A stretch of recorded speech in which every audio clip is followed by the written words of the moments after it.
नमस्कार मित्रांनो, सत्ताकारांमध्ये आपलं स्वागत आहे. गेल्या काही दिवसांपासून जसं संतोष देशमुख यांच्या हत्येचं प्रकरण महाराष्ट्रात गाजलं, तसंच पुन्हा एक प्रकरण त्याच परिसरातलं म्हणजे त्याच जिल्ह्यातल्या परळी तालुक्यातलं महादेव मुंडे यांचं खून प्रकरण देखील प्रचंड गाजलं. मात्र त्या प्रकरणामध्ये महादेव मुंडे यांच्या पत्नी ज्ञानेश्वरी मुंडे असतील, त्यांचा मुलगा असेल, ज्ञानेश्वरी मुंडेंचा भाऊ असेल, सातत्याने वेगवेगळ्या पद्धतीचे आंदोलन करून अक्षरशः थकले. 4 दिवसापूर्वी महादेव मुंडेंच्या पत्नींनी जिल्हाधिकारी कार्यालय असेल, इतर प्रशासकीय कार्यालय असतील, या ठिकाणी उंबरठा झिजवल्याच्या नंतर त्यांनी विष प्राशन केलं आणि प्रकरण परत पुन्हा वरती आलं. त्याची वेगळ्या पद्धतीने चर्चा सुरू झाली, तरीही कुठल्याही पद्धतीची तसं बघायला गेलं तर दखल घेतली जात नव्हती. मात्र ज्या मनोज जरांगे पाटलाचं मागील 2.5 वर्षापासून मराठा आरक्षणासाठी आंदोलन चालू आहे, त्या मनोज जरांगे पाटलांना ओबीसी प्रवर्गातील काही लोकांनी जातीवादी म्हणून हिणवण्याचं काम केलं. त्या जरांगे पाटलांनी या महादेव मुंडे यांच्या पत्नींना साथ देण्याचं ठरवलं आणि त्यांनी परळीचा दौरा काढला. या परळीच्या दौऱ्यामध्ये त्यांनी भेट घेतली आणि सांगितलं, एक भाऊ म्हणून मी तुमच्या पाठीशी आहे आणि काही घाबरण्याची गरज नाहीये. आरोपी हे सरकारला पकडावेच लागतील. आणि त्यांनी घोषणा केल्याच्या नंतर एक आंदोलनाचा इशारा देखील दिला आणि सरकार लगेच नरमलं. खरं तर खासदार बजरंग सोनवणे असतील, यांनी देखील SITची मागणी केली होती. मात्र कुठंतरी त्यांच्या मागणीचंही गांभीर्याने दखल घेतली नव्हती. म्हणून जरांगे पाटील तिथं गेले आणि त्यांनी इशारा दिला आणि सरकारने आता SITची घोषणा केलेली आहे. खरं तर इतकं प्रकरण हे ताप्त होतं. मागेच जर SIT जर घोषित केली असती आणि तिला कामाला लावलं असतं, कुठंतरी त्या आरोपीच्या मुसक्या आवळता आल्या असत्या.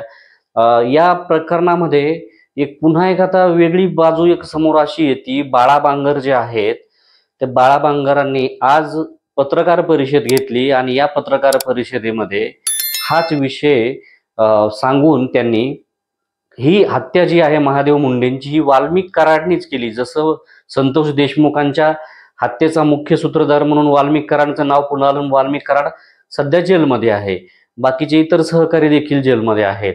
आता या प्रकरणातही वाल्मिक कराडनंच ही हत्या केली आणि आज बाळा बांगरनी याच विषयी बोलत असताना वाल्मिक कराड सोबतच वाल्मिक कराडच्या मुलाचं श्री कराडचं नाव घेतलं आणि तो देखील त्या ठिकाणी मारायला होता आणि त्याने देखील या खुनात महत्वाची भूमिका बजावल्याचं सांगितलंय. आणि या खुनातलं जे शवविच्छेदन अहवाल आहे, जसा संतोष देशमुखांचा अहवाल पुढं म्हणजे आल्याच्या नंतर आणि ते फोटो पुढे आल्याच्या नंतर जसं महाराष्ट्र हळहळला, संताप आणि हे झाला, लालेलाल झाला, अगदी तशाच प्रकारची भावना या प्रकरणात देखील झालेली आहे. अहवालामध्ये 15 ते 16 ठिकाणी खोलवर जखमा असल्याचं देखील या अहवालातून पुढे आलेलं आहे.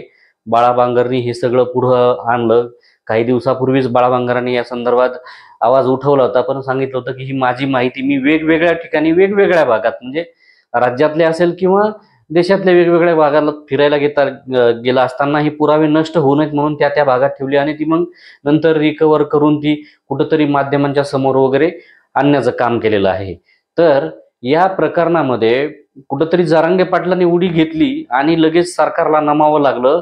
जरांगे पाटलांनी हे या प्रकरणात एका भगिनीला कुठंतरी एक जो वाद सुरू झालेला सांगितला जातो की मराठा विरुद्ध वंजारी असा एक वाद सुरू झाल्याचं सांगितलं जातं. मात्र हा वाद मराठा आणि वंजारी नसून एक गुंडगिरीची जी प्रवृत्ती निर्माण झालेली आहे बीड जिल्ह्यामध्ये, तर त्याच्या विरुद्ध इतर आता महादेव मुंडेंच्या प्रकरणामध्ये त्यांचे जे इतर पाहुणे असतील, सोयरे धायरे असतील वंजारी समाजाचे, त्यांनी याच्या संदर्भात आवाज उठवला नाही का? आता उठवला. मात्र जे ओबीसीचे नेते म्हणून ज्यांचा उल्लेख केला जातो, जे जिल्ह्याचे पालकमंत्री होते, ते याच्या संदर्भात मात्र काहीच बोलायला तयार नाहीत, मुख गिळून गप्प आहेत.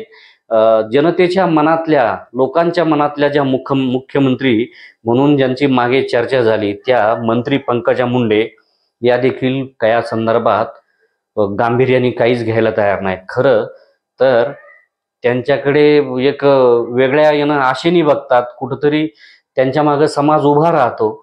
तर त्यांनी देखील समाजामध्ये हे अशा गोष्टी घडत असताना खरं तर कुठंतरी उभं राहणं गरजेचं होतं. मात्र त्या तिथं उभा राहिलेल्या दिसत नाहीत. या कुटुंबाला त्यांनी कुठल्याही पद्धतीचं ठोस आश्वासन असेल किंवा एक सहानुभूती असेल ती दिल्याचं आपल्याला बघायला मिळालेलं नाही.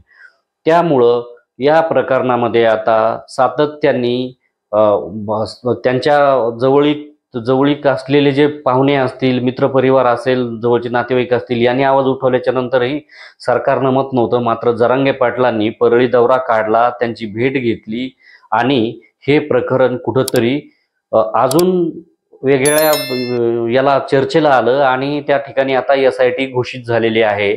आजच महादेव मुंडे यांच्या पत्नी ज्ञानेश्वरी मुंडे यांनी आंतरवाली सराटी या ठिकाणी जाऊन जरांगे पाटलाची भेट घेतलेली आहे. आणि पुढं काय कशा पद्धतीनं या संदर्भात पाठपुरावा झाला पाहिजे त्या संदर्भात त्यांनी काहीतरी चर्चा देखील केलेली आहे. की नेमकी काय चर्चा केलेली आहे आता हे सगळं समोर येईलच. मात्र या प्रकरणामध्ये केवळ मराठा आरक्षणासाठीच मी लढत नाहीये, तर ज्या ठिकाणी आंदोलन चालू आहे, ज्या जिल्ह्यातून आंदोलन चालू आहे त्या ठिकाणी तर जरांगे पाटील जातातच, इतर ठिकाणी देखील जातात आणि कुठंतरी या प्रकरणातही त्यांनी त्या भगिनीची साथ देऊन कुठंतरी एक दाखवून दिलंय की मी केवळ मराठा आरक्षणासाठी तर लढतच आहे, मात्र OBC प्रवर्गातील वंजारी समाजातील ही जी घटना घडलेली आहे त्या कुटुंबासोबत देखील मी उभा आहे आणि जर न्याय नाहीच जर मिळाला तर मी आंदोलन करणार, याच्यावर मात्र जरांगे पाटील ठाम असल्याचं सांगतायत. त्यामुळं जरांगे पाटलावर जो सिक्का मारण्याचं काम सुरू होतं ते कुठंतरी या प्रकारामुळं थांबलं आणि एक खूप मोठी चपराक आहे. जे OBC प्रवर्गातले जरांगे पाटलाला नाव ठेवणारे लोक होते ना, त्यांच्या ही तोंडात मोठी चपराक आहे. त्यामुळं हे प्रकरण आता पुढं SIT मध्ये नेमकं पुढं काय होतं आणि याच्यामधून आरोपी जे मोकाट आहेत त्यांना कोण पाठीशी घालतंय, खरं तर ही अत्यंत वाईट गोष्ट आहे.